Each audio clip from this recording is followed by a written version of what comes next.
লাল সোনা খ্যাত জাফরান চাষে ঝুঁকছেন তিউনিসিয়ার কৃষকরা। মূলত জলবায়ু পরিবর্তনের কারণেই মূল্যবান এই মশলা চাষে আগ্রহ বাড়ছে, ফলে এক দশকে দেশটির চতুর্থ গুরুত্বপূর্ণ ফসলে পরিণত হয়েছে জাফরান।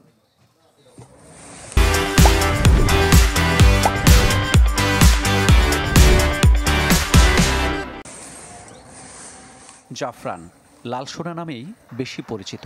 বেগুনি রঙের ফুলের লাল কেশর থেকে মেলে মূল্যবান এই মশলা। উৎপাদনের শীর্ষে শীতপ্রধান দেশগুলো। তবে জলবায়ু পরিবর্তনের ফলে চাষাবাদ হচ্ছে কম শীতের দেশেও। সবশেষ উদাহরণ উত্তর আফ্রিকার মরুময় দেশ তিউনিসিয়া। জলবায়ু পরিবর্তনের কারণে সাম্প্রতিক বছরগুলোতে ফসল উৎপাদনে বেশ বেগ পেতে হচ্ছে। তাই জাফরান সহ বেশি পানির দরকার হয় না এমন ফসলের দিকে ঝুঁকছি আমি। এই উদ্যোক্তা জানান, মরু অঞ্চলে সম্ভাবনার হাতছানি দিচ্ছে জাফরান। তাই চাকুরি ছেড়ে কৃষিকে পেশা হিসেবে বেছে নিয়েছেন তিনি।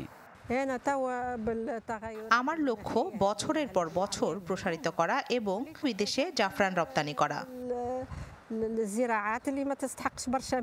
মশলা ছাড়াও রঞ্জক এবং ওষুধ শিল্পেও রয়েছে জাফরানের গুরুত্বপূর্ণ ভূমিকা।